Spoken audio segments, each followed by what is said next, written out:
Assalamualaikum warahmatullahi wabarakatuh. Salam sejahtera buat kita semua. Wetutung Tien, Namo Buddhaya, Om Swastiastu. Hari ini kita belajar penjas orkes kelas 3.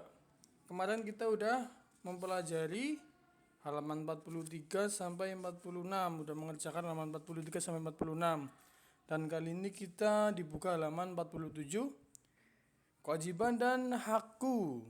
Pembelajaran tema 4. Oke, saya bacakan dulu. Manusia mempunyai kewajiban dan hak. Salah satu hak yang dimiliki sejak lahir adalah hak hidup. Sebagai anak sekolah, kita berkewajiban membantu orang tua di rumah, menyapu lantai, membersihkan kamar, mengangkat jemuran, dan lain sebagainya. Setelah membantu pekerjaan rumah, hendaknya beristirahat. Istirahat adalah hak setiap orang. Istirahat dapat dilakukan dengan berbagai cara, yaitu bersantai, bertamasya, tidur, atau segala kegiatan yang membuat santai. Tidur adalah istirahat yang paling baik. Tidur dapat menghilangkan rasa lelah, menenangkan pikiran.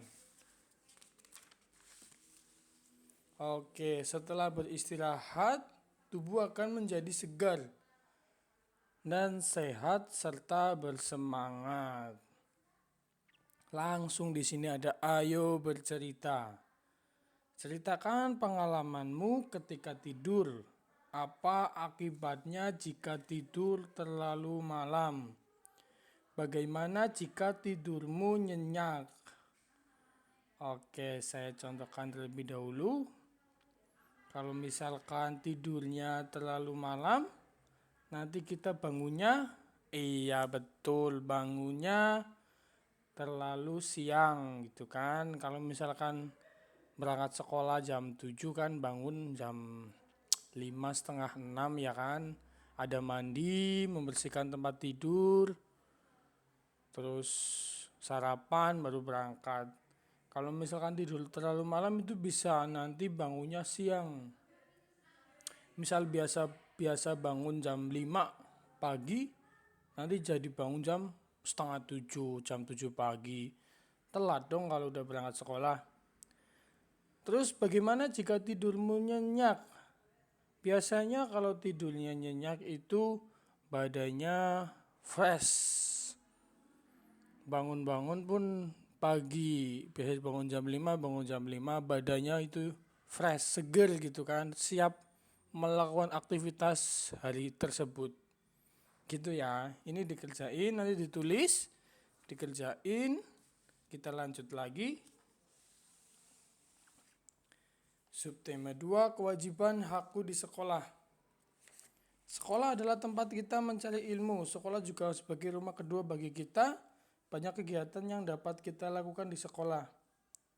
Belajar adalah kewajiban kita di sekolah. Selain itu kita juga mempunyai hak bermain dan melakukan kegiatan yang positif di sekolah.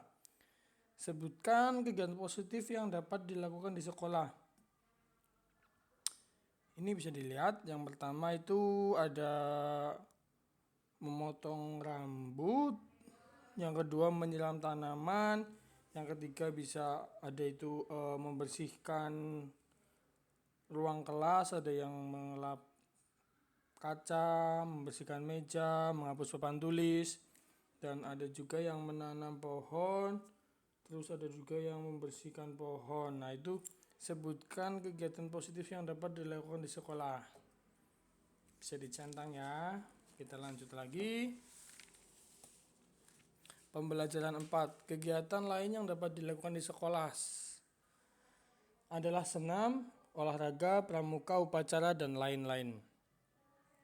Kegiatan yang dilakukan di sekolah hendaknya yang bersifat positif dan tentunya menyehatkan badan. Pada waktu istirahat, sekolah siswa melakukan kegiatan. Ada yang beristirahat duduk di bawah pohon, ada juga yang membeli makanan atau melakukan aktivitas jasmani. Berikut merupakan aktivitas di sekolah. Ceritakan nama kegiatan tersebut beserta manfaatnya. Di situ bisa dilihat ada beberapa kelompok, ada yang bermain bola, ada yang main lompat tali, ada yang main engklek atau kelas-kelasan itu ya.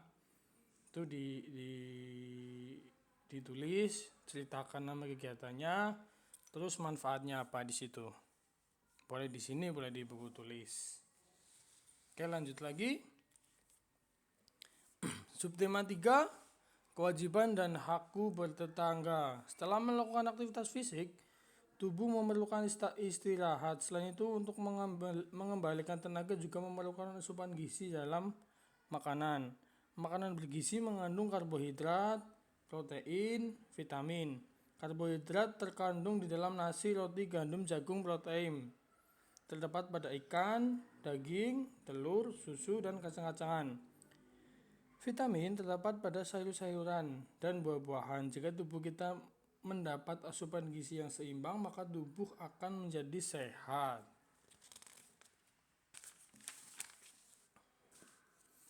Buatlah kelompok untuk berdiskusi, golongkan makanan yang termasuk makanan sehat dan tidak sehat. Oke, di sini ada makanan, di situ ada buah. Apa ini, jambu atau manggis ya? Itu sehat atau tidak sehat? Biasanya kalau kita makan buah, sehat atau enggak sehat nih teman-teman? Oke, betul, pastinya sehat ya. Namanya juga buah-buahan, pasti sehat. Sudah permen kalau kebanyakan, kenapa kan ada juga efeknya kalau kebanyakan. Lanjut lagi, manusia adalah makhluk sosial yang berarti tidak dapat hidup sendiri dan memerlukan bantuan orang lain. Di dalam kehidupan di rumah, kita pasti mempunyai tetangga. Mempunyai banyak tetangga sangat menyenangkan. Tiap hari kita bertemu tetangga di beberapa kesempatan. Salah satunya adalah ketika pagi kita membeli sayuran. Tukang sayur keliling menjajakan sayuran dalam keadaan bersih. Bahan makanan yang sehat dijual oleh tukang sayur untuk dikonsumsi manusia. Bahan makanan yang bergizi membuat badan kita sehat. Amati bahan makanan yang dijual tukang sayur. Sebutkan ciri-ciri bahan makanan yang sehat. Oke, kalian kita belajar lagi tentang ciri-ciri bahan makanan yang sehat. Yaitu ada 5 sehat, 4 sempurna. Itu kan ada telur, kacang-kacangan, ada protein, karbohidrat, dan sebagainya. Masih ingat kan? Kita lanjut lagi. Subtema 4. Kewajiban dan hakku sebagai warga negara. Makanan yang bergizi akan menyehatkan tubuh. Sebaliknya, makanan yang tidak bergizi akan membuat tubuh menjadi tidak sehat. Apabila mengkonsumsi makanan tidak bergizi, maka tubuh akan mengalami sakit. Selain sakit perut, diare, badan akan mengalami demam. Apabila tubuh demam, ditunjukkan dengan tubuh panas. Tubuh panas, badan menjadi lemas. Pertolongan pertama adalah dikompres dengan air hangat, bisa juga dibawa ke puskesmas atau rumah sakit terdekat. Setelah mendapat perawatan dari dokter dan minum obat, tubuh akan menjadi sehat kembali. Lanjut lagi. Dokter menyarankan agar menjaga kesehatan, minum air putih yang banyak. Selain itu harus menjaga dan memilih jajan yang sehat agar tidak terjadi sakit. Cuci tangan pakai sabun juga sebaiknya dilakukan agar virus bakteri menjadi mati. Nah, ini cuci tangan. Ini ada yang pertama itu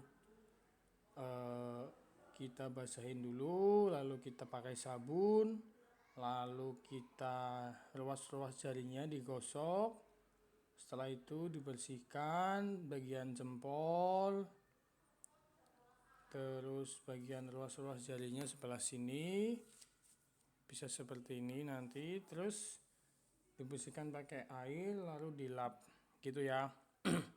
Sebagai warga negara, kita diberi fasilitas kesehatan oleh pemerintah. Kita harus berterima kasih kepada tenaga kesehatan atau dokter yang sudah memeriksa dan merawat kita.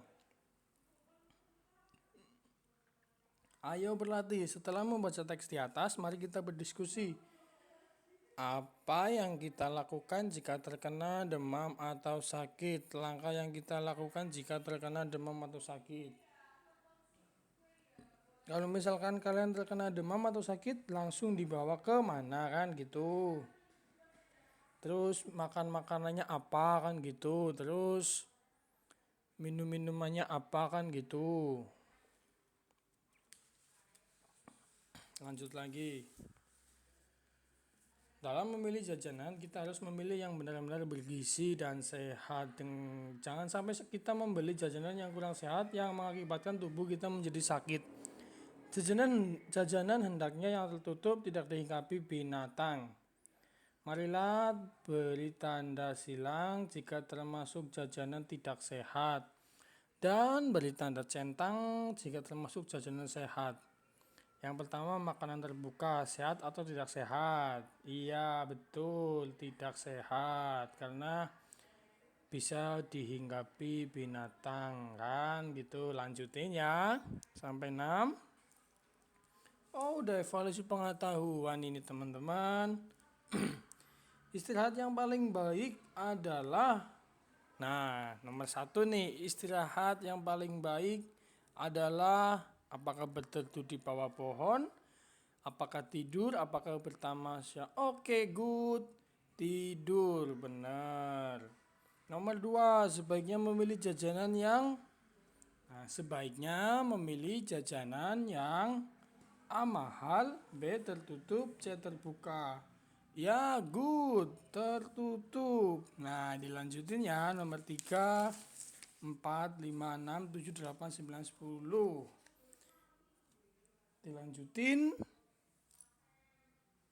Dikerjain, boleh di LKS ini, boleh di buku tulis.